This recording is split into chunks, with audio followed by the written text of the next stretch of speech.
Greetings, everyone. I am Snow, and you're listening to The Vanishing Hour.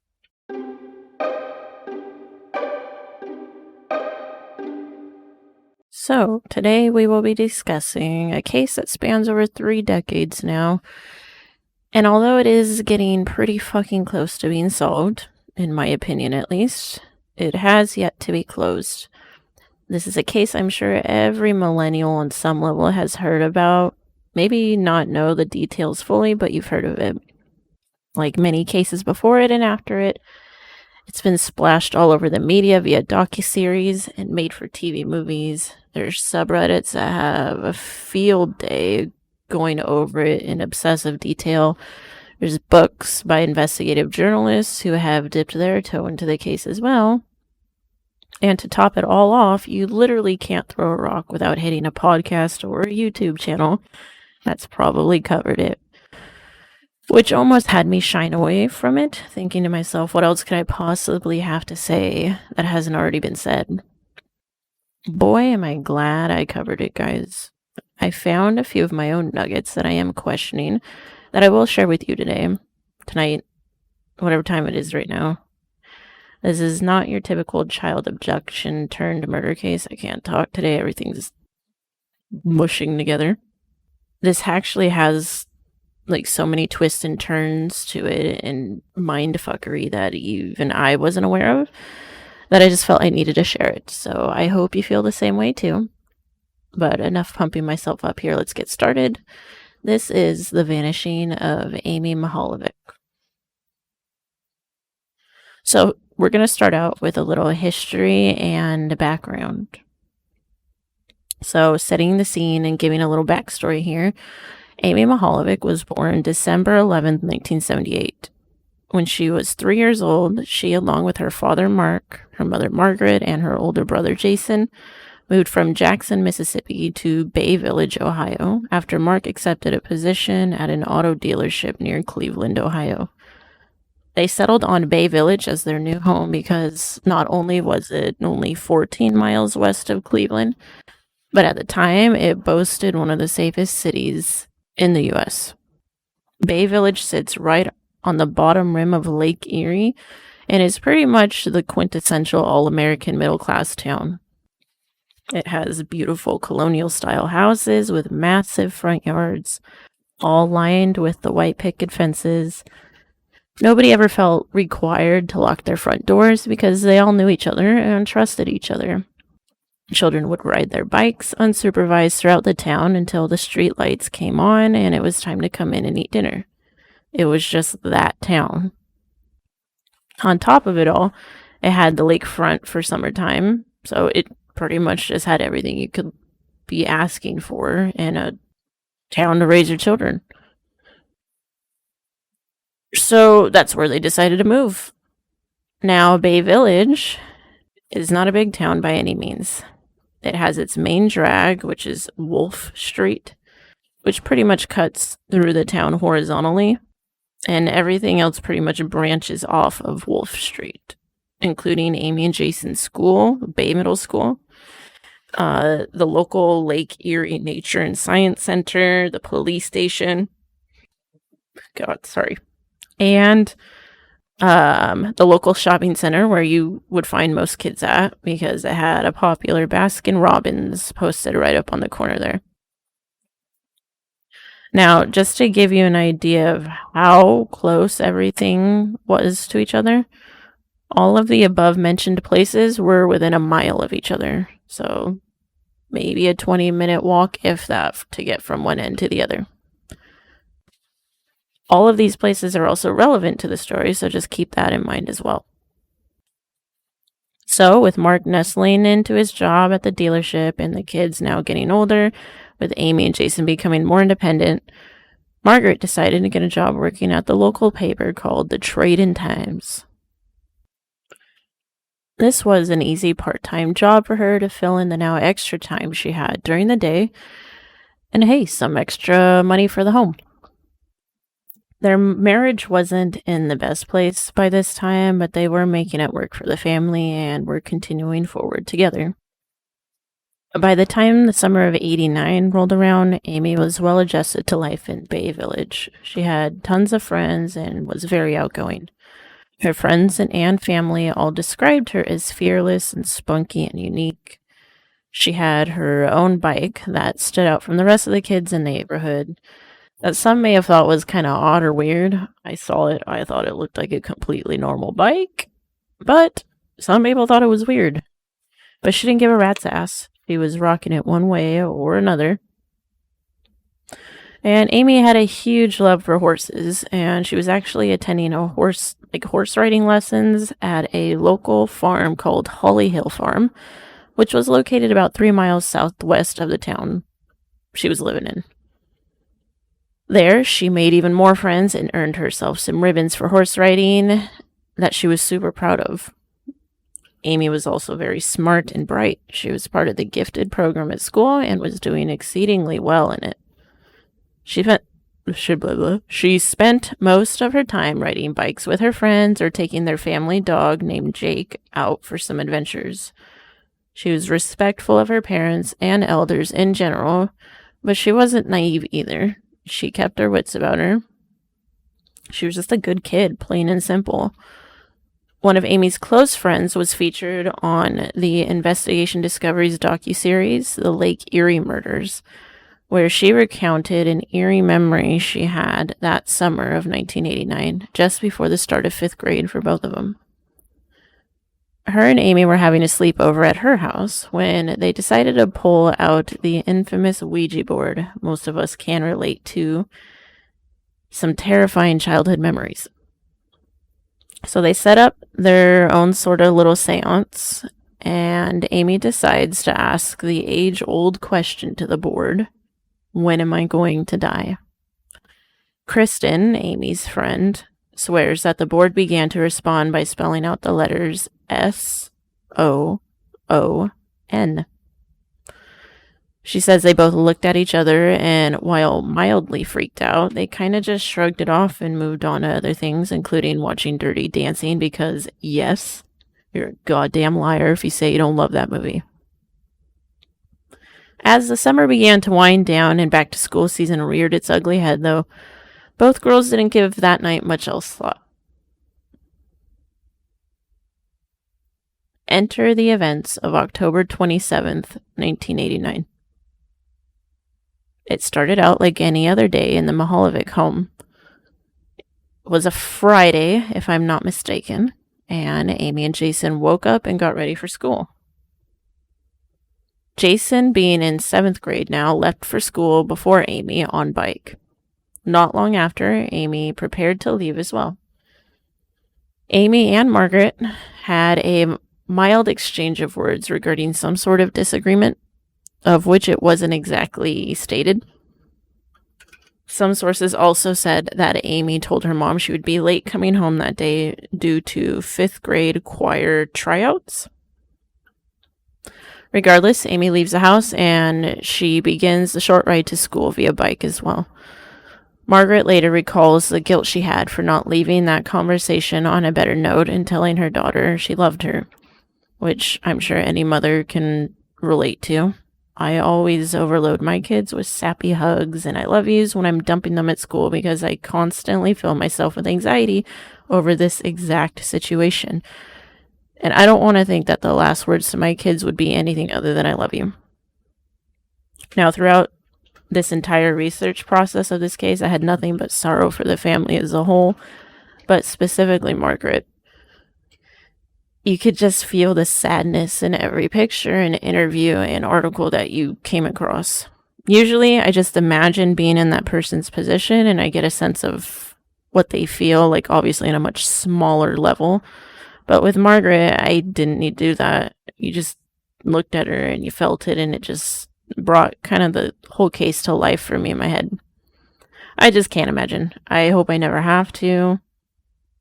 I wish no one ever has to, if I'm wishing for shit, honestly.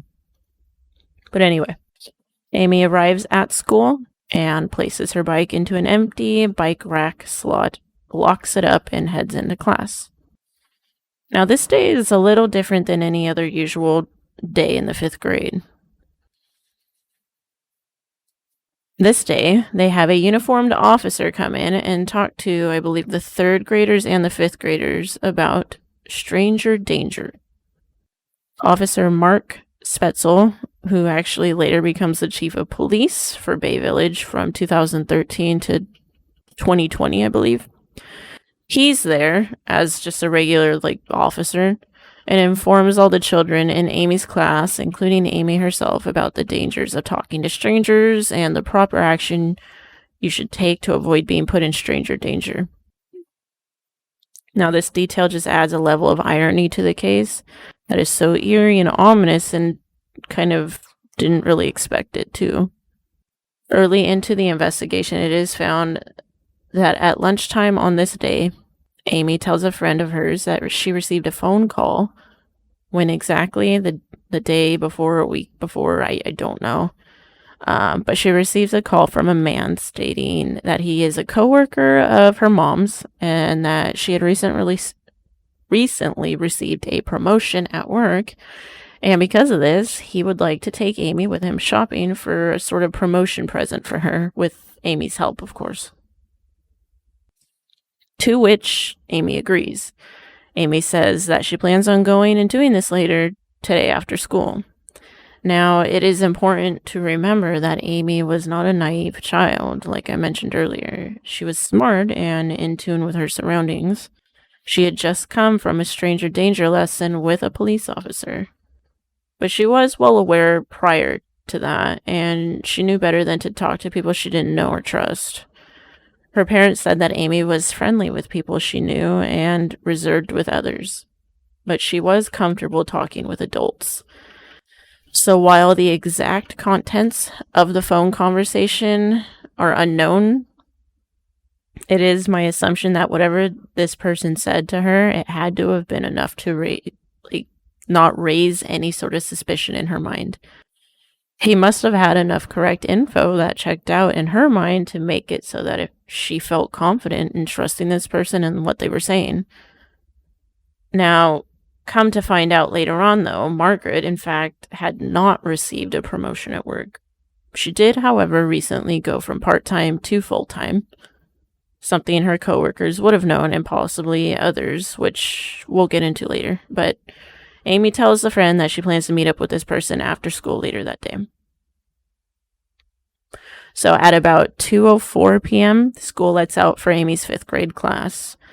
Instead of taking her bike, Amy leaves the bike on school property in the bike rack area, still locked up, and she leaves on foot with 2 friends. They walk the 6 minutes east on Wolf Street to the shopping center plaza where I told you that Baskin-Robbins was.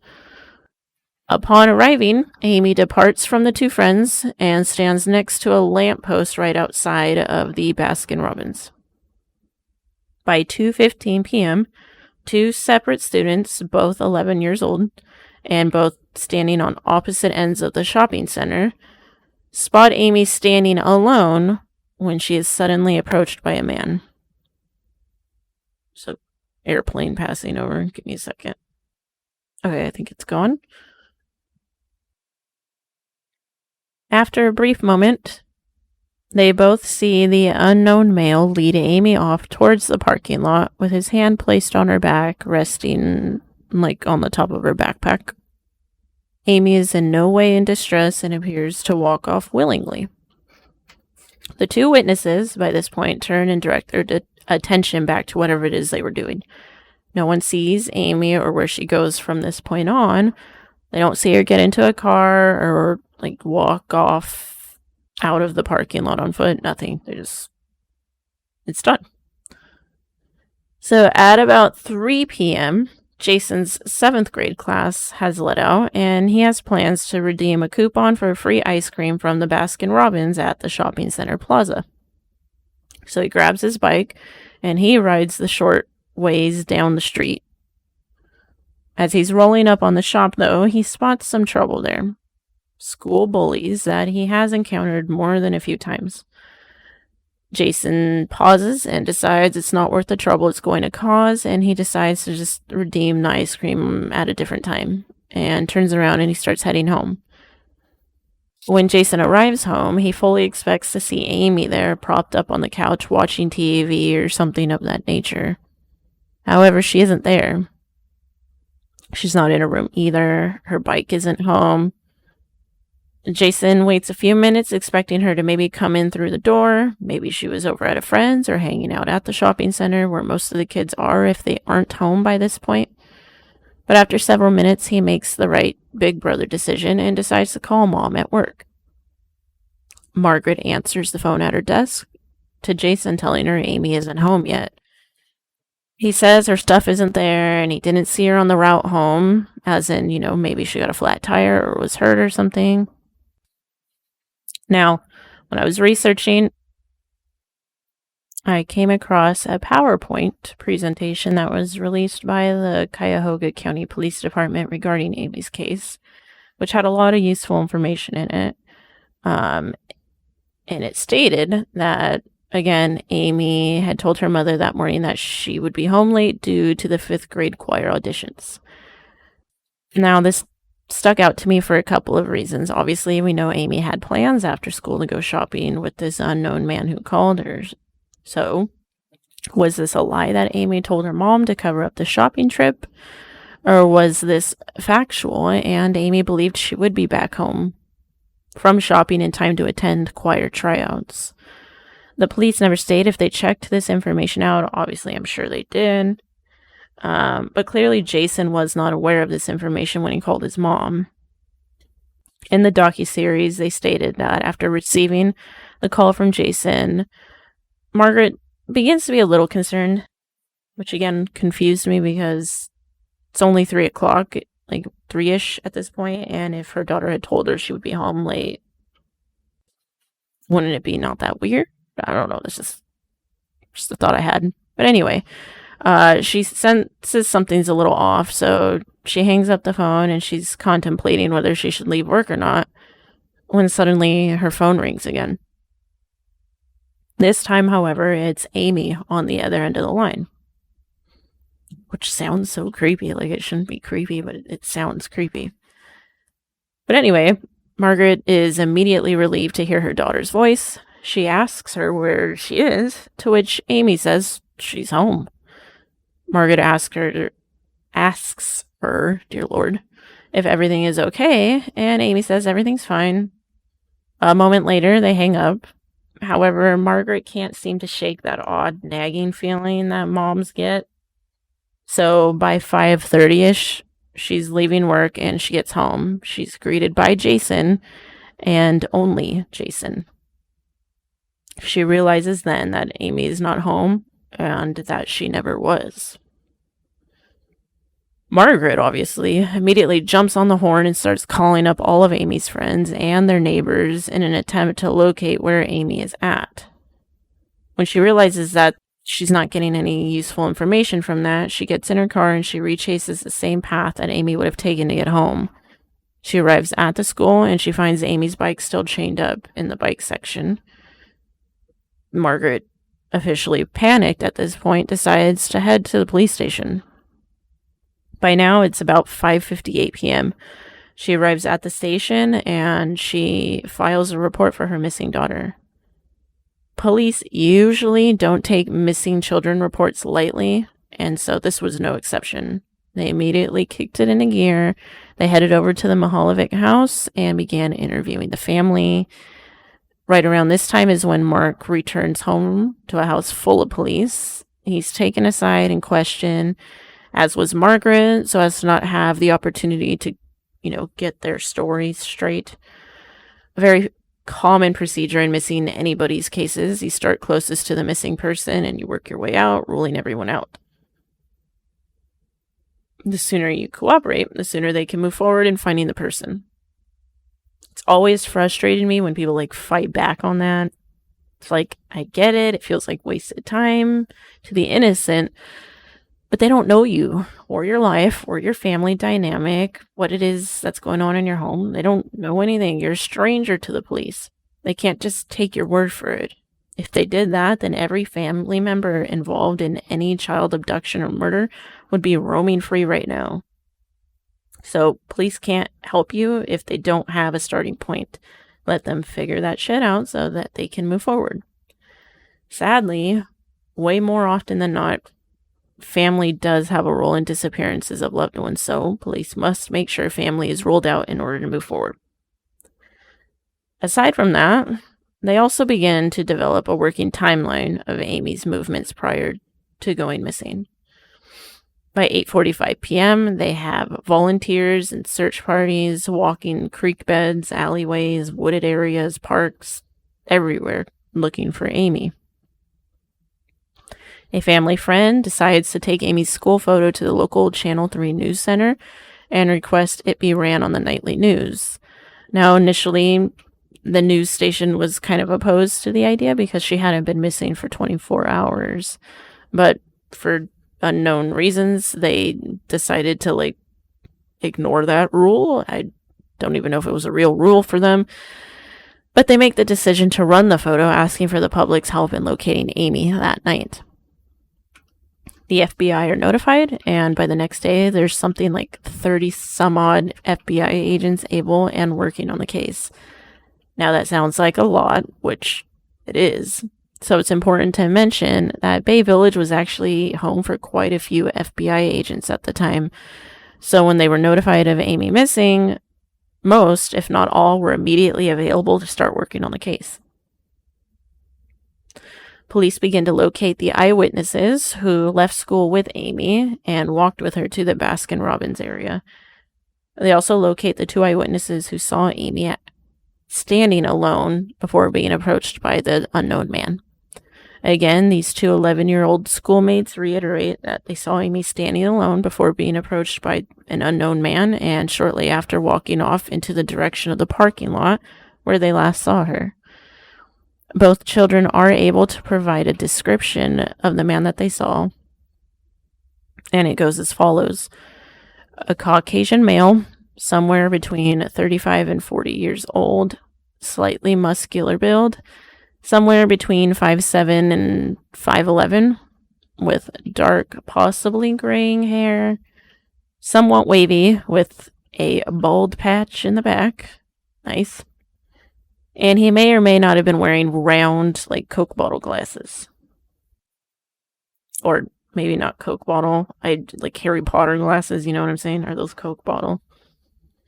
Whatever. Harry Potter glasses. That's what we'll call them. One witness said they saw the glasses. The other did not remember seeing them and couldn't confirm if the guy had them on or not. Now, obviously, this is completely plausible given the distance and angle of both witnesses. Picture a horizontal line with Amy and the unknown man dead center of it. One witness was at one end of the horizontal line while the other was at the opposite end. Factor in the distance, which had to have been at minimum a couple 100 feet. And obstructions in, their line of sight being people's heads, tops of vehicles, lampposts, and shit. Regardless, police had sketch artists come in and they were able to get to pretty much identical sketches from both the witnesses, who were interviewed separately, by the way. I'm not even gonna lie, I feel like I've seen this guy in real life. Keep in mind, I wasn't even born yet when this happened, so it's probably impossible, but he looks super familiar for some reason. Now, around this time is when Amy's lunchmate comes forward and lets police know about that conversation she had with Amy yesterday about meeting up with some guy claiming to be her mom's friend or whatever and wanting to get her a gift. This is a huge red flag for police, and immediately it narrows down several angles that they were working, including her being a possible runaway or that she was stranded somewhere hurt. This tells them that they are more than likely dealing with an abduction and that the man the children saw her with at the Baskin-Robbins is more than likely the abductor. Wherever Amy is, she's not there willingly at this point. They immediately release the image of the sketches to the public, asking for anyone who may know who this is to come forward. They then circle back to Margaret, given the newfound information about this quote-unquote friend. Margaret is thrown aback by the statements. She confirms that she did not have a promotion, but rather went from part-time to full-time at work. She doesn't know of anyone who fits the sketch, They don't look even remotely recognizable to her. They don't look like anybody she works with or knows personally. She has no idea who the fuck this guy is or where this story is coming from. Police ask her if maybe she had mentioned the full-time, I guess, promotion in a way to possibly someone in passing, small talk at the grocery store or when you're picking up lunch on your lunch break, something like that. While Margaret never recalls this ever happening, police aren't ever able to rule it out as a possibility. Meanwhile, police draw up a psych evaluation on this perpetrator, being that they want to get a better understanding of this guy. They realized by this point that Amy had already been abducted when she placed the call to her mom stating she was home. So he had to have let her call. But why? This is what they wanted to understand, among other things. The evaluation concluded that this perpetrator was a confident and ballsy son of a bitch. Part of the gratification he received from committing this crime was from the planning process he did to commit it in the first place. He wasn't scared of being seen in public with Amy, partially why he met up with her in a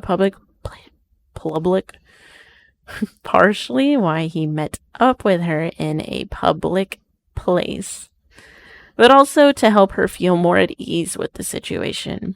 This guy must have done his research about Amy being smarter than the average kid, or he was just smart enough to know that he needed to gain a child's trust to be more successful at abducting them.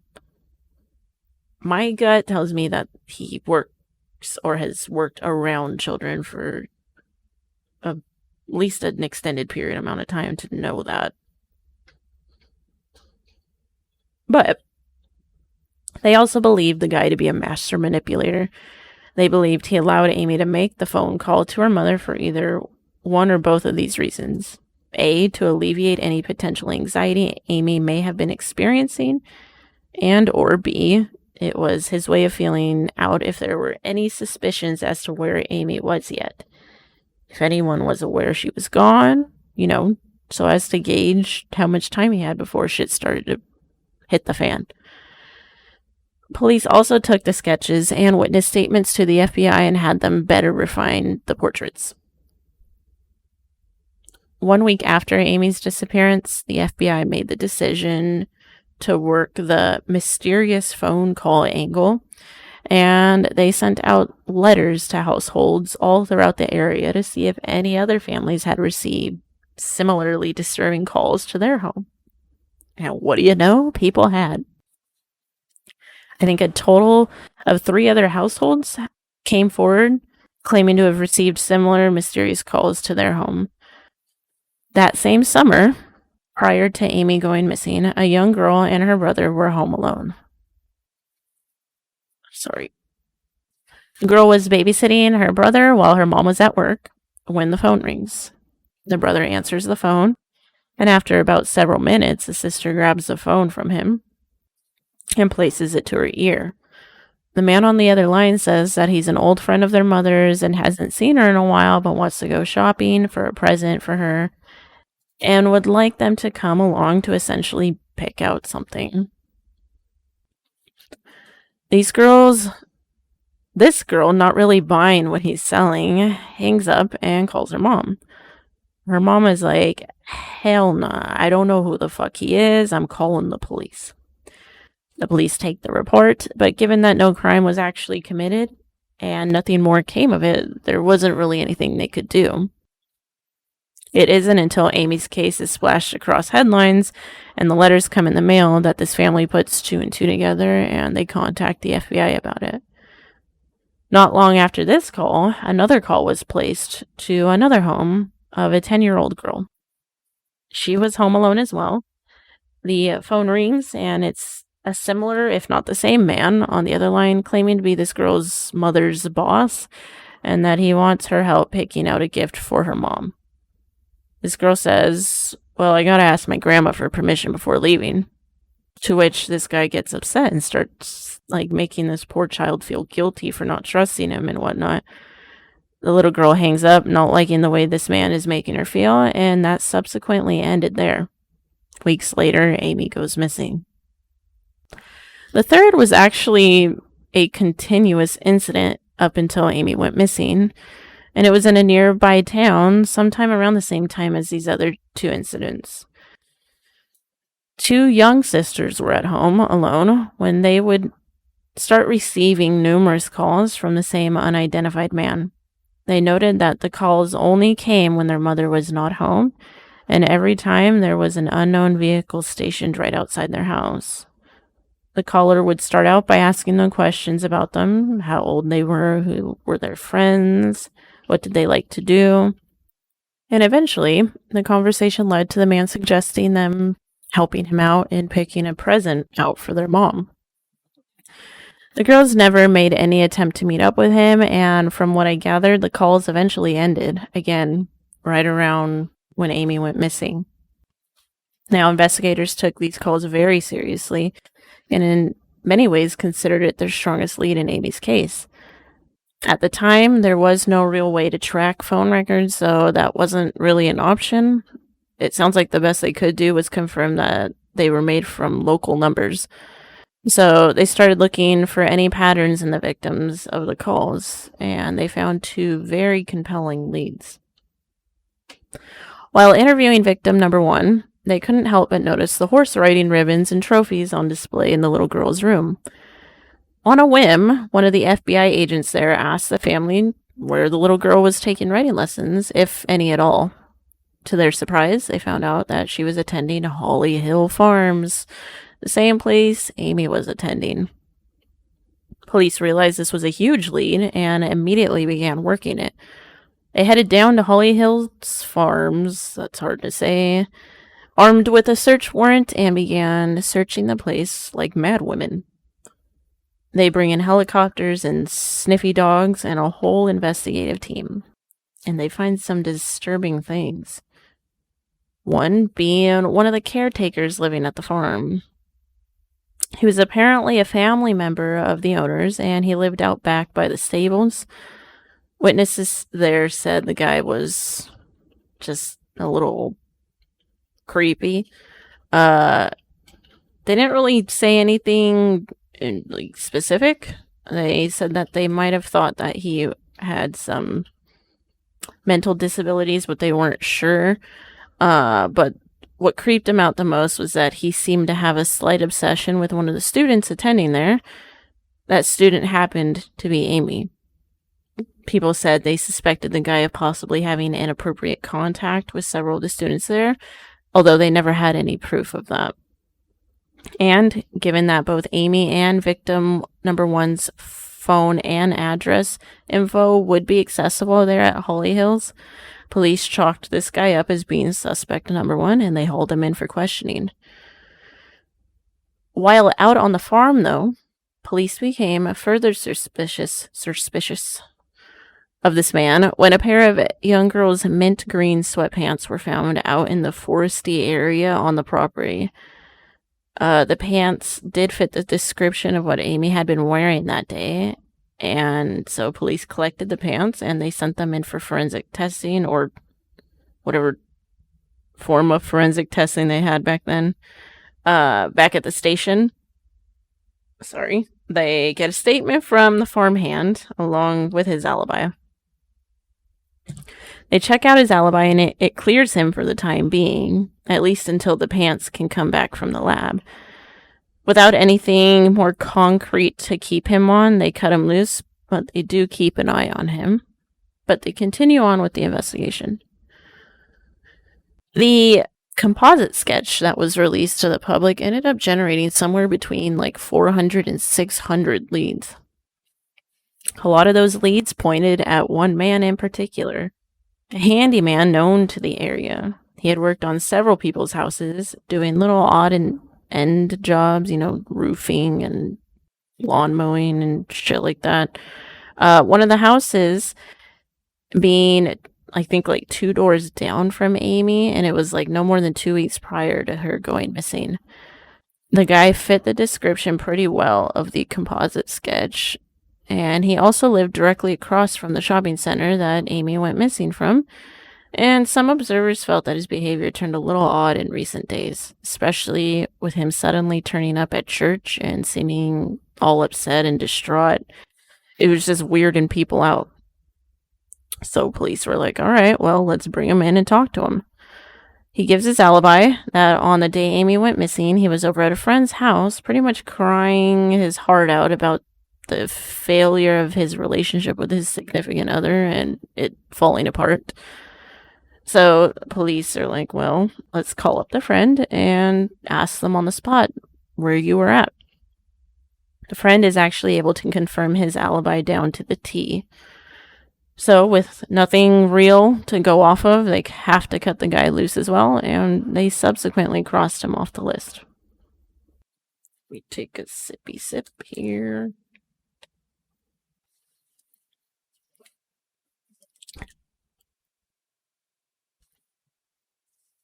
As the days continued on, and there were no new leads in the case, the dynamic of the town started to shift. Bay Village was no longer this safe haven to raise your children in. Someone took a baby and refused to return her, and people were frightened. Nobody wanted this to be their story as well. Doors started to be locked at night. Students didn't walk home alone anymore. Parents... What in the fuck? Is that a spider? Ugh. Shit. Parents accompanied their children everywhere. Things were never the same again. However, at the same time, the community really did try to come together and get answers for Amy and her family.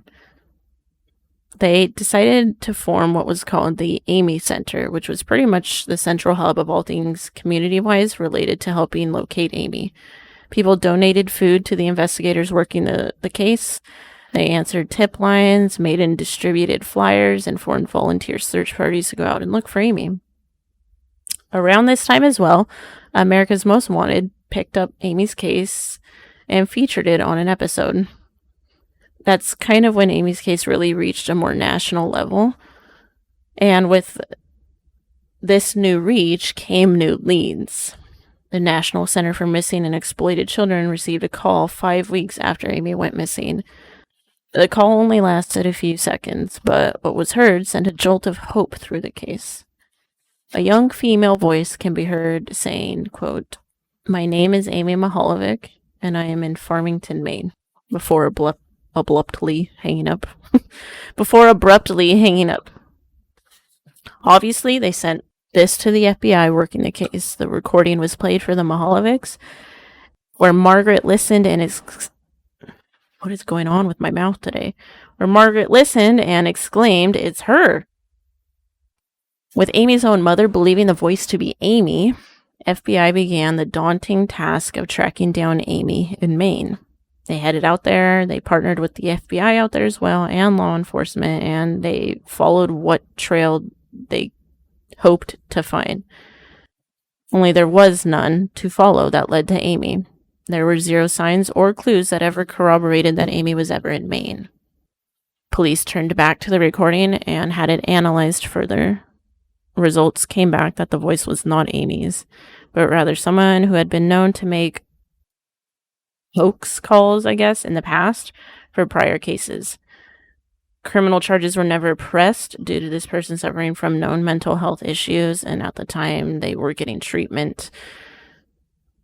But with this setback, that left investigators back at square one. Shortly after this, the results came in from the sweatpants found at Holly Hills Farms. The investigation took another blow when those came back not belonging to Amy, which, if they aren't hers, who the fuck do they belong to, and are they okay? Abandoned children's clothing found in the woods never feels like a normal thing to me, but whatevs. Apparently nobody was worried about it. So, if the investigators weren't at square one before, they definitely were now. But remember how I said that they had begun to take a closer look at the victims that were targeted by these seemingly random phone calls?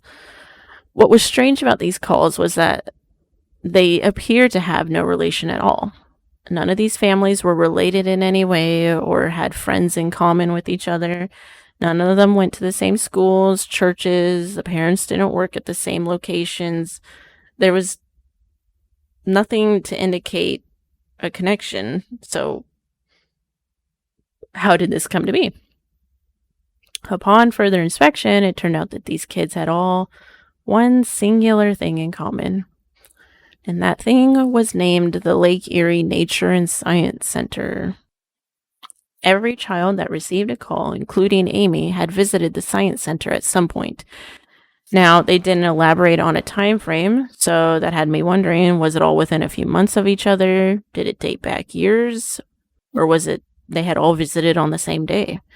I'm extremely curious about that and if it's known information, but regardless, it was the connection between all of them. So FBI and police slowly began looking into that lead, but we'll come back to that one. By December 11th of that year, nearly 2 months later, and what would have been Amy's 11th birthday, Margaret continues to plead for Amy's safe return. She publicly wishes her daughter a happy birthday and hopes she's home soon. In the docuseries, Jason, now an adult obviously, reads a letter that their mother wrote to Amy on this day. Without going over it word for word, it's basically Margaret keeping the faith that their daughter will be returned home. She describes the dinner and the cake she made for Amy that night and how they will leave her gift wrapped and waiting for her return home so that she can open it herself. It's really heartbreaking, and my throat got all tight and tingly listening to him read it. But, I praise her for her positivity and hope that she had maintained through all of this. That's not an easy thing to do.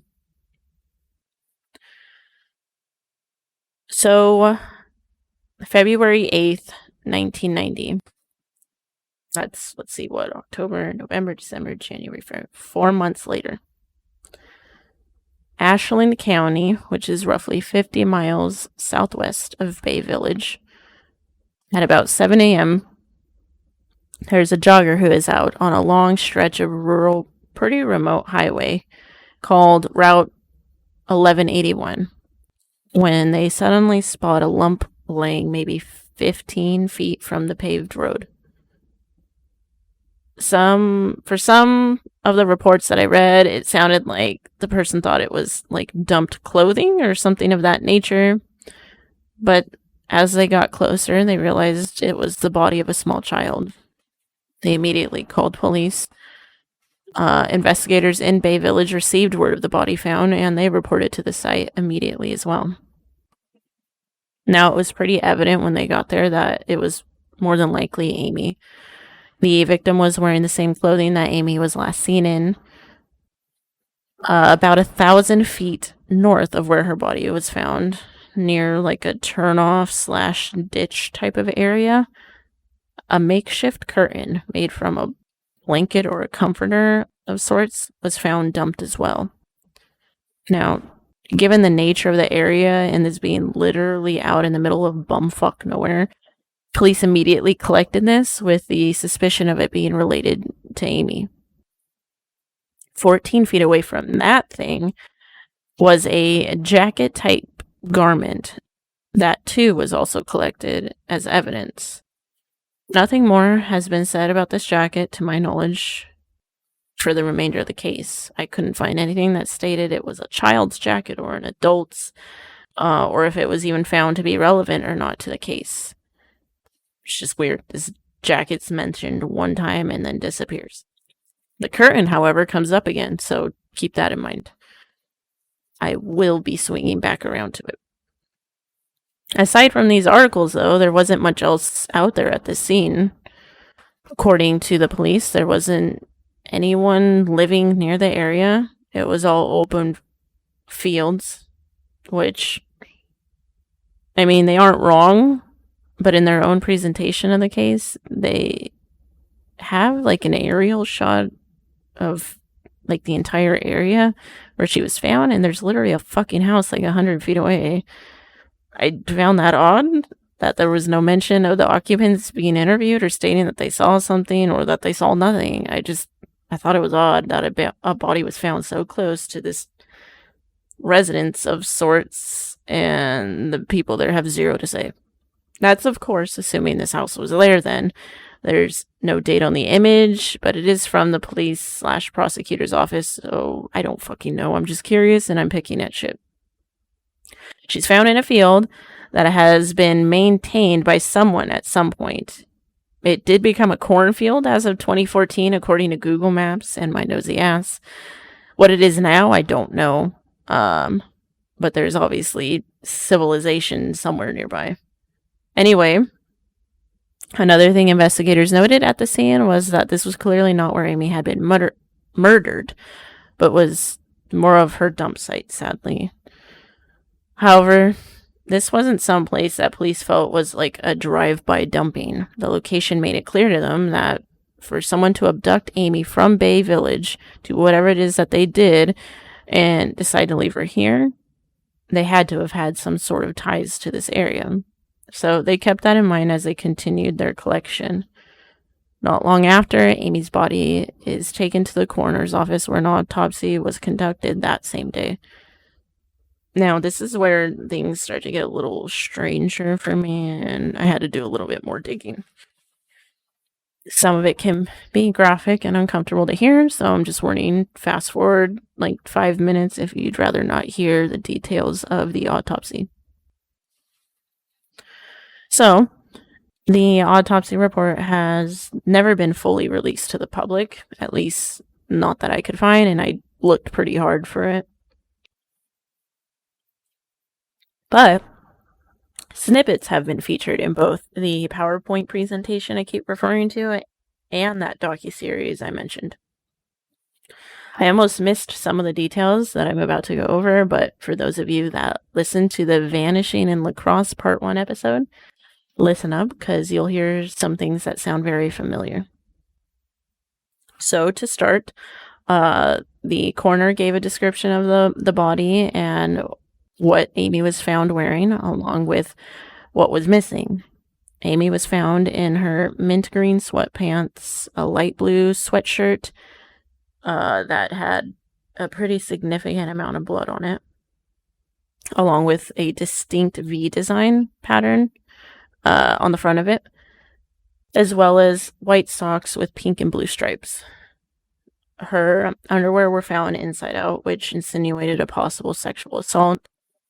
The snippet of the report, when paused on my TV screen, though, as I was watching that episode, that again has never been seen publicly or mentioned, read that there was dark red staining found in the crotch area of the underwear. The docuseries only stated that sexual assault was considered possible, but aside from the underwear being inside out, no other real reason was given. Being that I paused the episode and read this for myself on the image of the autopsy report that they put on the screen, I'm assuming the red staining might be further evidence that they were considering pointing in that direction. There is no mention of DNA taken from that, nothing about a rape kit, but I believe that is part of the standard procedure even back then, and I do believe it is now. Amy was missing both of her shoes, and very importantly, a pair of her turquoise horse head silhouette earrings that she loved very dearly and had been wearing that morning. As I mentioned earlier, the autopsy stated that Amy was found with signs of advanced post-mortem decomposition and partial skeletonization. I think I mentioned that earlier. If not, I'm mentioning it now. So yeah, I'm sure being exposed to the 4 months of winter fed the degradation process, possibly. I mean, it certainly didn't help. But she was found partially skeletonized. That's some severe decomposition. The coroner did find evidence of blunt impact to the posterior occipital part of the head, which is just the fancy way of saying the back of her head, most likely in reference to like the left side between her ear and like dead center in the bottom back of her head, somewhere in that region on the left side. Seems like a lot of her injuries pertain to the left side of her body, which could say something about the killer or hand they're using. This injury to her head did cause internal bleeding in the area between her skull and her scalp. It's a condition detected by the coroner as a subscapular and a subgaleal hemorrhage. Something very common in trauma to the head. Pulmonary edema was found as well. Edema, however you like to say that, which just means buildup of fluid in the lungs. What the fluid is, it seems like it's unclear. The coroner didn't specify if it was blood or water or whatever it was. It's usually blood or bodily fluids. In some cases, it can be water if the victim was, obviously found floating in a river or some shit. They also found a post-mortem wound on her left lateral abdominal wall. It's a very general description. Basically, she had some sort of wound on the left side of her stomach or torso area, and it was inflicted after she had already passed away. Could have been from the killer, or it could have been from, nosy little fucking animals in the area that were sniffing around. There was no further detail given regarding that. Now, the other note that I made when pausing the snippet of the autopsy report on my TV was that the coroner had mentioned that there were signs of Washerwoman Syndrome on the soles and palms of her feet and hands. Now, some of you who listened to that Vanishing in Lacrosse episode may remember what this was, maybe not. For those of you who either don't remember or didn't hear it or don't really care, Washerwoman Syndrome is probably what you're picturing.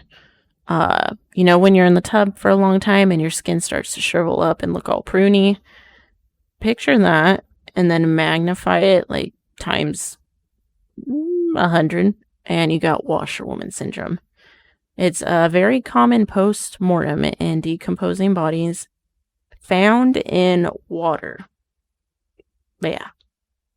I literally scoured the internet for hours trying to find a thread of information that could confirm its commonality in dead bodies found on dry land or in drier circumstances, and I couldn't find it anywhere.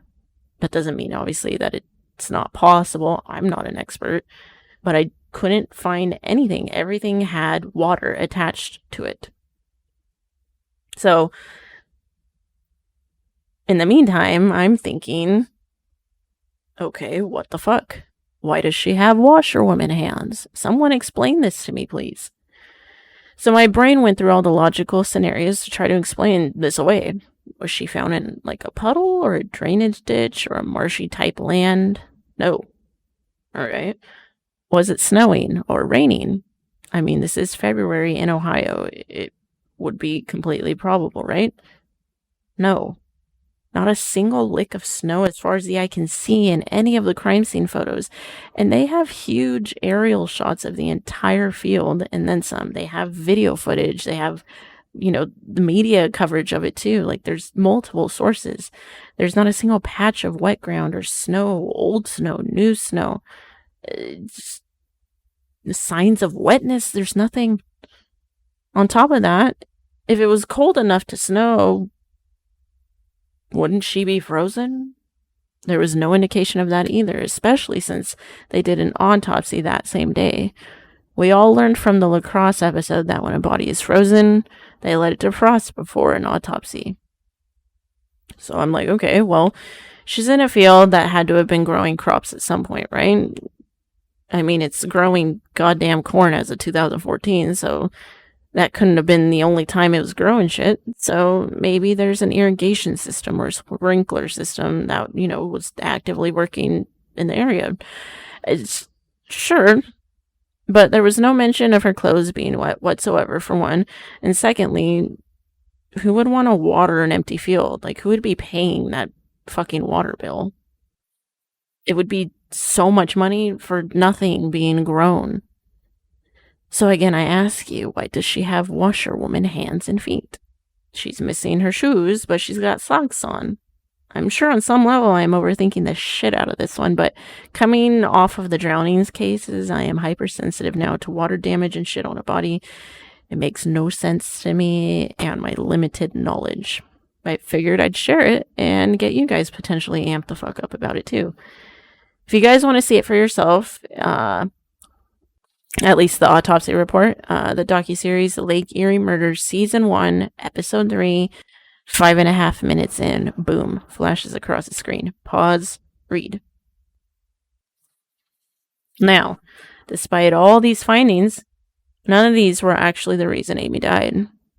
Amy's cause of death, sadly, was, quote, multiple stab wounds to the neck, with perforations of the cervical soft tissue and transection of her left carotid artery and tip of her left hyoid horn bone. Basically, the front left side of her neck, where you can feel your pulse, was stabbed repeatedly. The bone and the artery were severed and damaged, causing her to bleed out. This was evident with the amount of blood found on her sweatshirt she was wearing. It's a horrible death for anyone, but especially a sweet little innocent human being, and it just breaks my heart and boils my blood all at the same time. You hear this type of shit, and I swear what I wouldn't give to know the fucker and repay the sentiment. You absolute trash bag of a human being.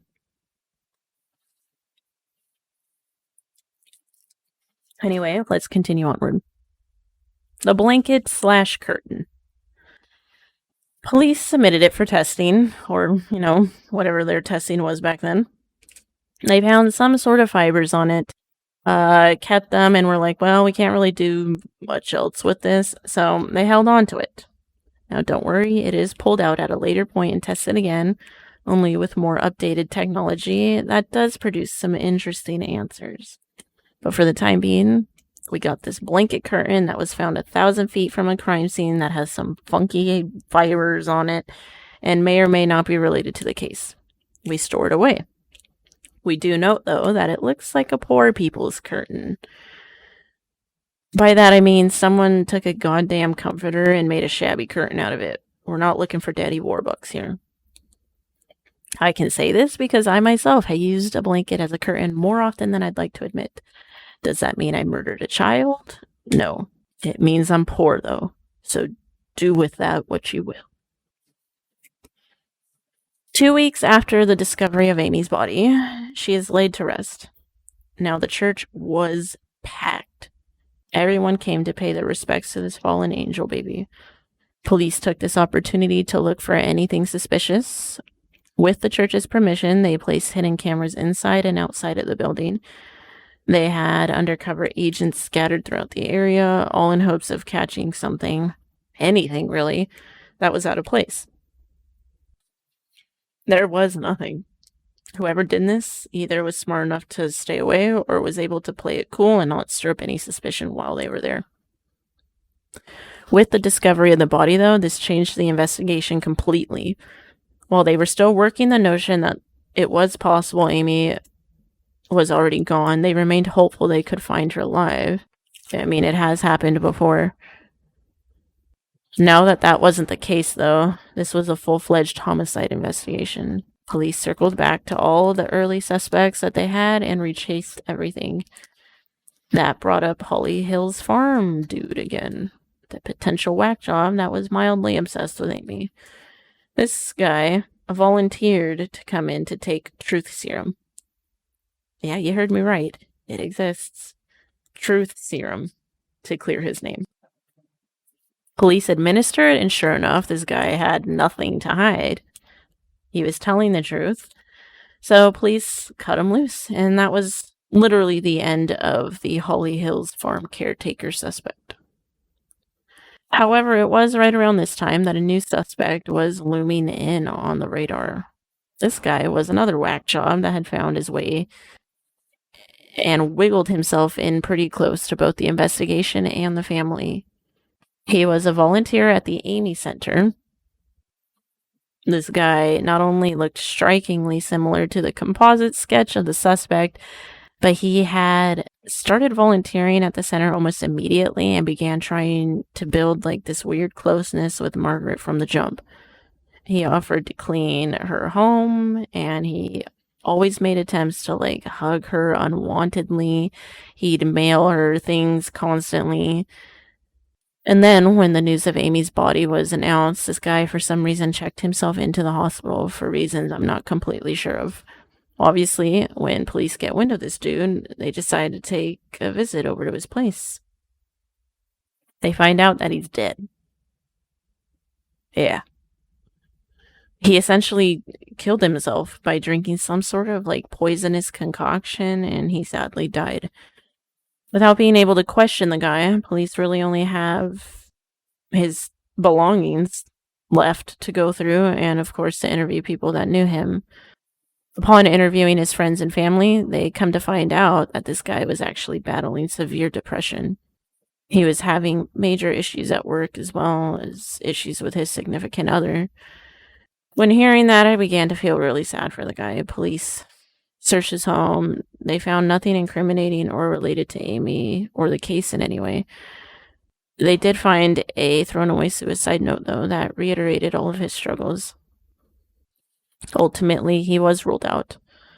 Now I feel bad because it sounds like he was trying to fill a void by being useful and helping bring this little girl home. And then I felt bad for thinking he was a whack job. He obviously teetered on the line of, appropriateness with the family. But it sounds like he meant well. It was just trying to help. So I feel sad for him, and I hope he's resting peacefully wherever he's at. After that dead end, though, police continue on with retracing everything they had done thus far, and they come back up on the Lake Erie Nature and Science Center lead. They decide, well, why not? Let's recheck this one out. They find out that all the victims that had received those eerie weird calls had not only been to the Science Center at some point, but that they had signed a logbook that would require their names, phone numbers, and addresses. This was in order to receive offers and newsletters regarding the center and what was going on there. So police decided to go swoop up that logbook and take a look at it. The only problem is this logbook has grown legs and walked off somewhere and vanished. It's not there. No one knows where it's at. I'm sorry, but what? Who's working there? I'd imagine this logbook has to be checked on somewhat of a regular basis, right? Whether it's daily, weekly, monthly, whatever. You mean to tell me that that thing is missing and nobody thought it odd? No one working there felt the need to figure out why? It's never made clear what happened to that book, but without it, that lead stopped dead in its tracks. It's, to me, just a little too coincidental in my honest fucking opinion. But with that being what it is, the Science Center has to be backburnered because what the fuck can you do with that? So with that, the case continues forward. Sometime later, a woman comes forward saying that she's pretty sure she may have saw the killer the night before Amy was found in the area of where her body was left. The woman can't completely remember all the details, but she remembers that at some point on the night of February 7th, she was driving down Route 1181 when she saw a car pulled over on the side of the road. As she passed, she briefly noted there was a man standing at the back of his vehicle with the hatch open. Because further details were too blurry, she decides to agree to go under hypnosis to help reveal more that she may be having trouble accessing. She's able to describe the vehicle in better detail, along with more details about the suspect. So with this info, they are able to get a sketch of both the car and the man out to the public in hopes that someone recognizes either or both. Well, sure enough, they get a hit. Police not long after receive a call about a man driving erratically in the area where Amy was found, yelling and screaming that he's a bad guy and deserves to be arrested and all this bullshit. So police report to the area and they find this dumbass and they arrest him. They throw him in a holding cell overnight and come to find him in the morning having attempted suicide in his cell. He has taken a shoestring from his shoe and fashioned a noose around his neck. Luckily, police arrive in enough time to revive the dude and he gets some treatment. Once he is situated, they question him about what the fuck is going on with him. They find out that he's a landscaper living some 30 miles away who's had some run-in with the law before. When they ask him about the night in question, he has pretty much the most solid alibi anyone can have. He was in jail. He's also in jail when Amy went missing. Given that information, that crosses him off the list clearly. As time passes, come March of 1990, the headlines are blown up again when 20 miles east of Cleveland, a young girl by the name, by the name Dia Harris is abducted. She is last seen getting into a stranger's car. Sadly, 4 weeks later, her body is discovered dismembered in a dumpster. Given the proximity to Bay Village and the abduction aspect of the crime, police can't help but consider that the two could possibly be related. 2 months after Dia's body is found, another child named Angela Hicks vanishes from Erie, I hope I'm saying that right, which is about 15 miles from Bay Village. Angela left home to run a few errands and was last seen near her home before she went missing. Roughly 4 to 5 months later, her body is found near a rural barn area, badly decomposed. Signs of sexual assault were present at the scene, though, and this too led investigators to consider the cases all being connected.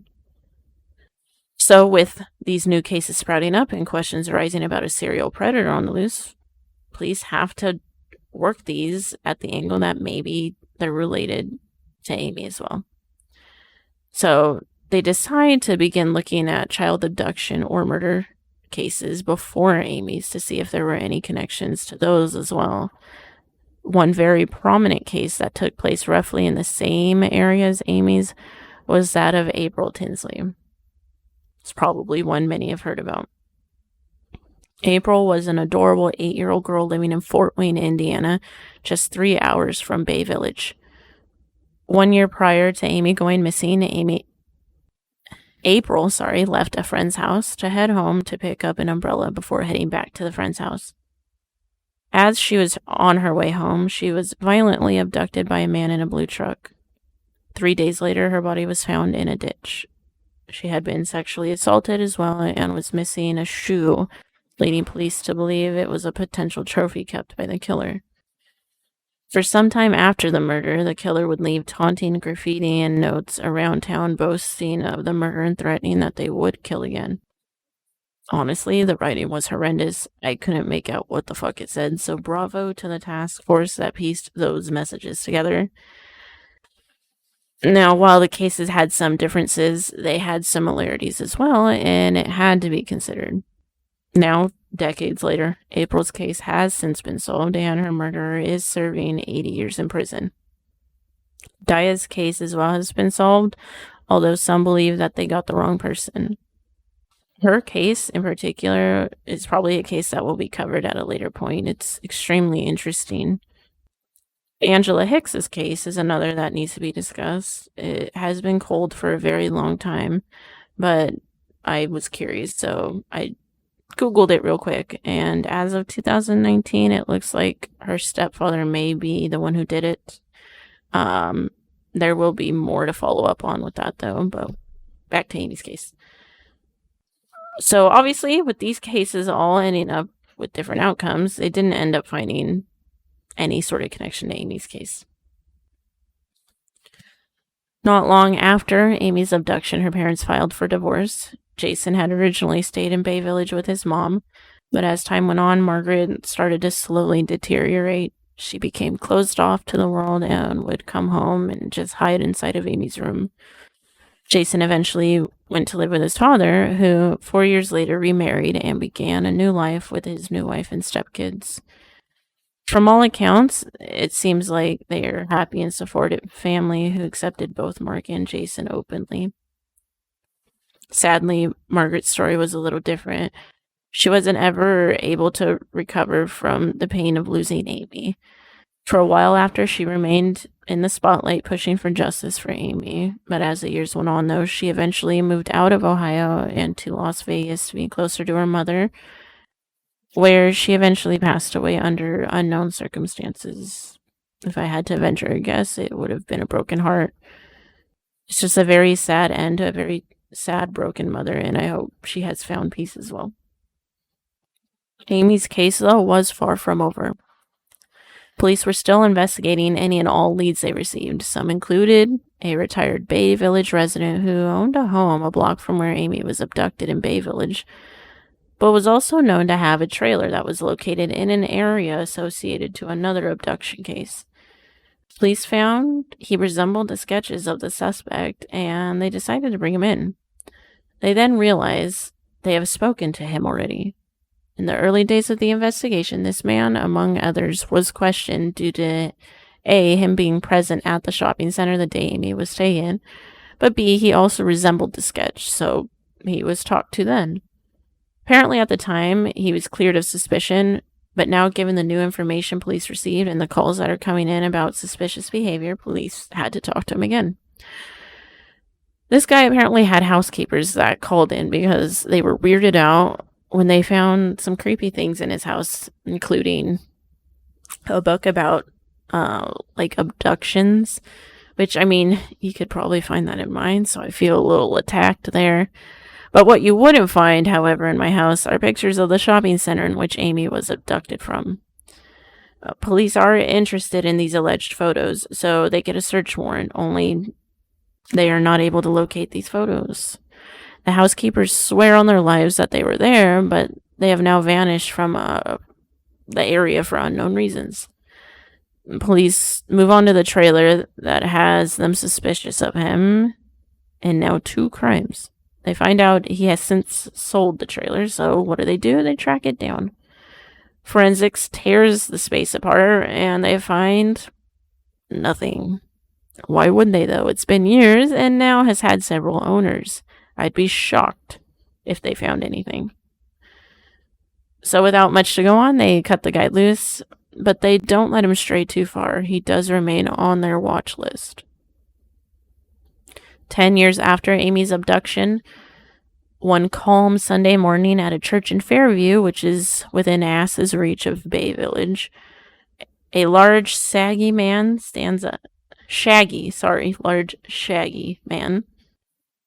probably saggy too. So a large, saggy man stands up in front of the entire church and just starts belting out, "My name is Richard Allen Fulber.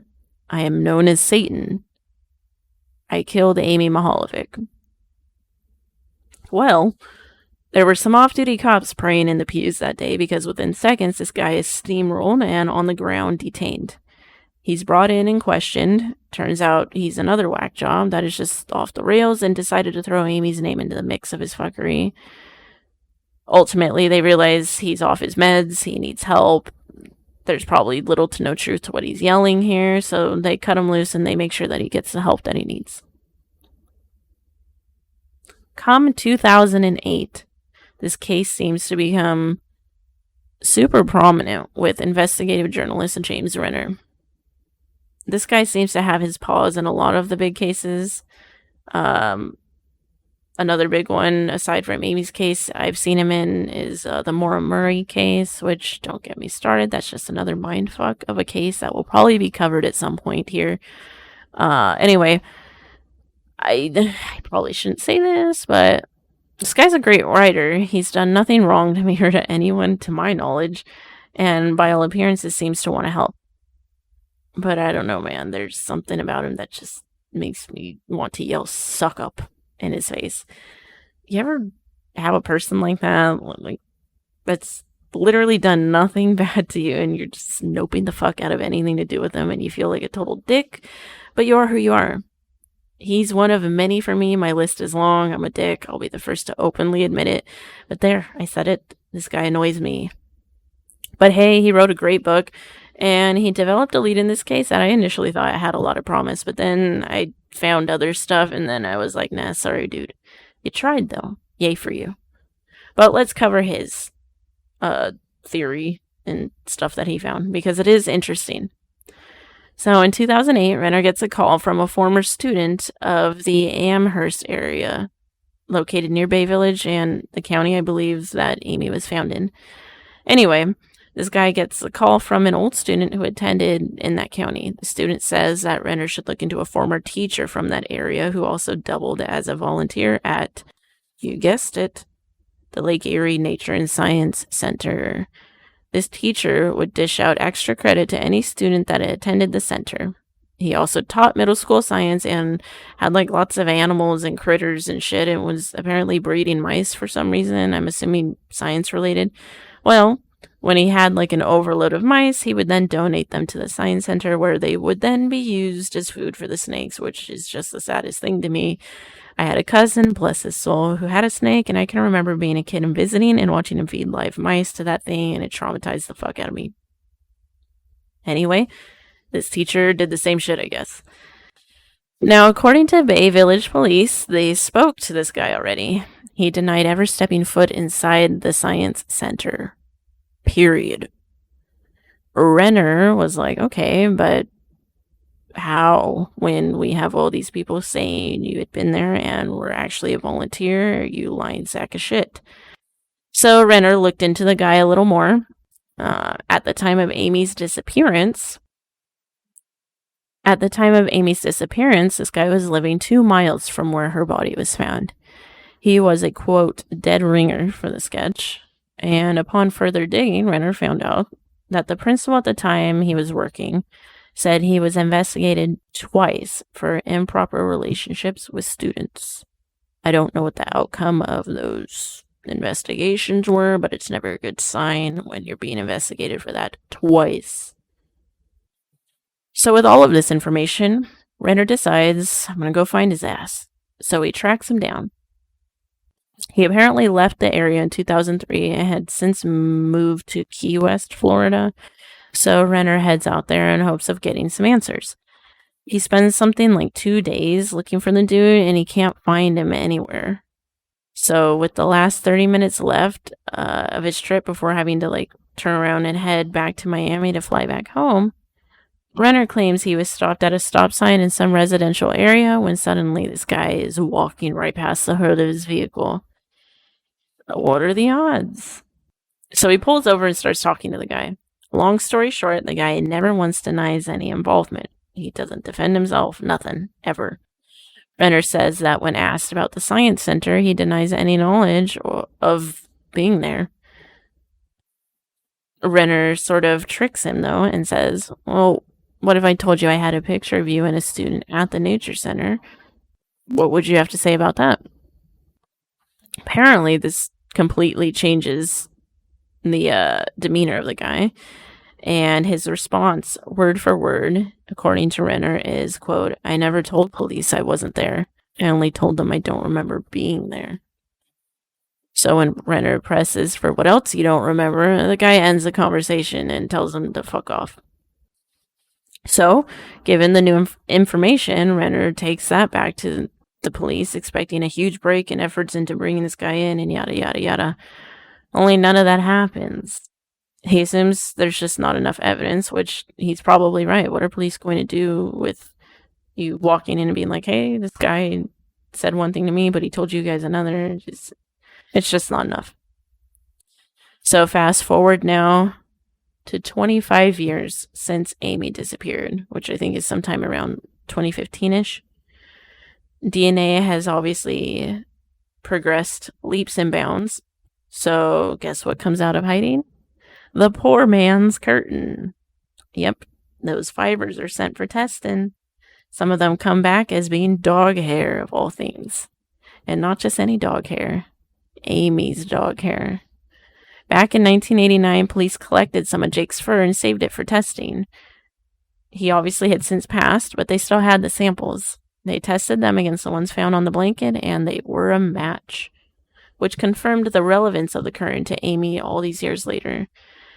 Now, I did read in some unconfirmed source that the other fibers found on the blanket were sent out and came back with mitochondrial DNA. Now, DNA is DNA, so it's always a plus, but mitochondrial DNA, for a very basic, simplified, crude definition, is like a weak, watered-down version. It's good, but it isn't great. It requires extra hoops to jump through in order to be useful.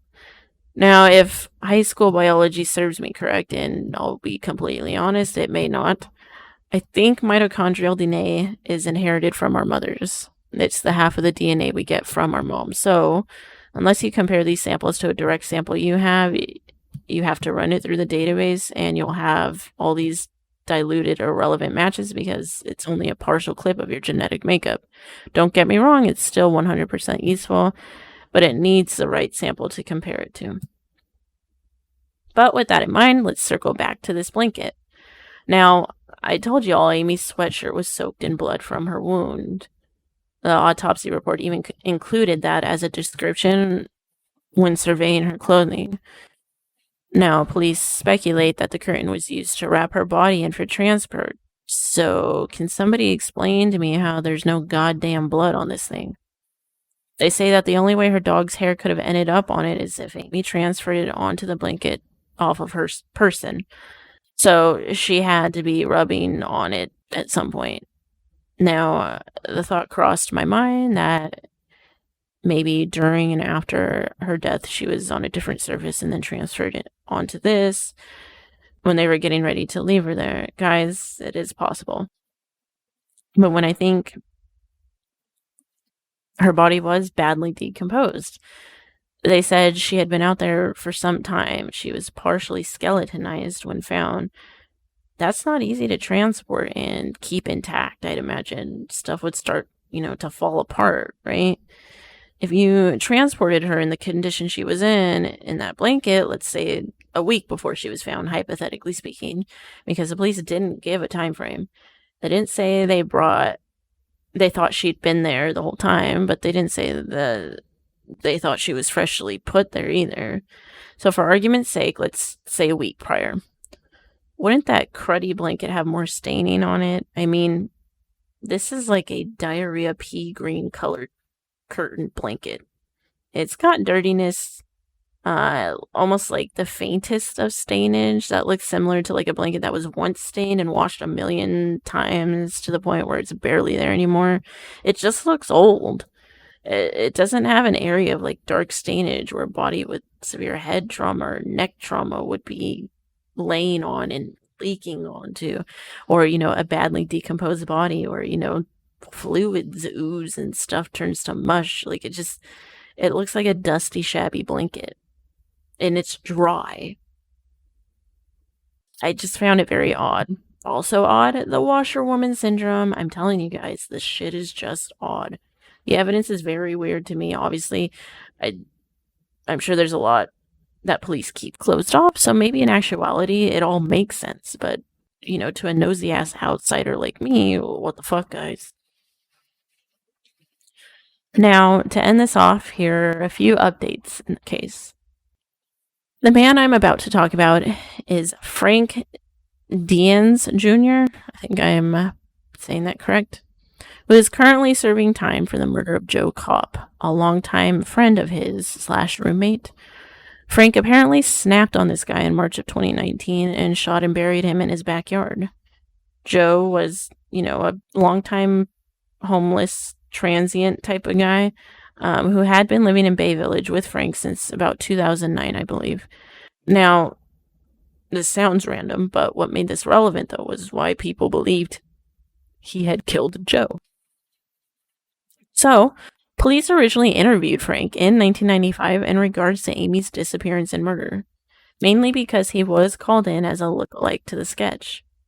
At the time, he was cleared. There was also speculation that Frank had done some house renovations to either one of Amy's parents, but it sounds like that was more like after she had gone missing. So maybe a connection, maybe not. But long story short, Joe, the victim, had some mental health issues and wasn't always taking his meds, but was a kind-hearted man. He did, however, mention to people on several occasions that he thought Frank may have had something to do with Amy's death. At the trial, Frank claimed that he snapped on Joe after Joe's mood went south and had threatened the safety of his wife, who was battling an illness at the time that required her to be on oxygen. From his account, and I think his wife's account as well, I guess Joe turned her oxygen off that night for some reason, which led Frank to snap and shooting Joe in the back of the head. Now that Frank is serving his sentence, though, they are approaching him in regards to Amy's case and, kind of just covering their tracks because he was originally briefly considered back in 1995. Now, as of February of 2021, an article by the Cleveland 5 News stated that 5 On Your Side investigators discovered court documents filed in the fall of 2020 that claim in January 2019, a woman came forward and identified her ex-boyfriend as a suspect in Amy's case. Now, I cannot confirm, but judging by the documents, it sounds like this is the same guy with the trailer and the weird photos at the shopping center that we couldn't ever find. I'm pretty sure it's the same person. However, there's no names for either account, so I can't confirm that. There was no name listed because it was an ongoing investigation. However, they did say that the guy is now 64 years old. Now, according to the documents, the woman told detectives that at the time Amy went missing, her then boyfriend lived less than a mile and a half from the shopping center and that he had a niece in the same grade as Amy. Okay, that not weird on its own. But she said that the night Amy went missing, he didn't come home, which was extremely unlike him. He did, however, call her around 10 p.m. and was asking if she had heard about Amy's abduction. Huh. Where was he calling from is my question. The woman also said that she believed she had traveled to Ashland County, where Amy was found with her boyfriend on more than one occasion, making him aware and familiar of the area. Police in the document state that the way the man looked in 1989 is consistent with the composite sketches of the suspect released at that time. Where it gets even crazier, though, is that the documents state that in the month of May of 2020, the 2 then 11-year-old witnesses who saw Amy talking to the unknown man that day were able to pick this guy's picture out of a photo lineup as the man that they saw her talking to that day. Wow. Now, info I was not able to find anywhere else. I'm slurring my words. Shit. I swear I'm not drunk. Info that I could not find anywhere else said that gold fibers were found on Amy's clothing at the time of her discovery of her body. Those fibers were eventually tested. I'm assuming they were some of the same fibers that were found with the dog hair, and that those fibers are consistent with what would have been found in a golden tan Oldsmobile, something that this fucker was driving back in 1989. On top of that, an FBI agent stated in these documents to a judge that this guy's car was noted driving through an intersection extremely close to where Amy was found the day her body was discovered. This wasn't no city, remember? It's a fucking field in the middle of bumfuck nowhere with no houses. What the fuck are you doing out there? Well, apparently in November of 2019, this guy came into the Bay Village Police Department to discuss the case and was recorded making very suspicious statements regarding the case, including things like 1989 was a very dark period for me. That he may have met Margaret at some point, When asked if he ever called Amy, he said, I could have. When he was asked if Amy had ever been in his car, he responded, I don't believe so. Anyway, the guy agreed to a DNA swab and a polygraph. The polygraph indicated deception, of course. And when the guy said he would show up the next day to sign paperwork allowing police to search a storage unit he owned, the guy never showed up. Obviously, from that point, police were able to get a warrant and they seized the property that way. As of right now, that seems to be where that investigation is at. Obviously, if there is any other updates, I will be featuring it on here. But I mean, does that sound like him? I'm pretty fucking sure that's him. But is this a fucking case or what? I was not sure what direction I believed this was going, but after everything they have against this last dude here, there's pretty much no doubt in my mind, as long as it's all correct, that it's him. This case feels so close to being solved, and I want it so badly for Amy and her family and her mother. God rest her soul. I hope you found Amy's case as mind-blowing as I did. Thank you for tuning in, and until next time, stay safe, everyone. Mwah.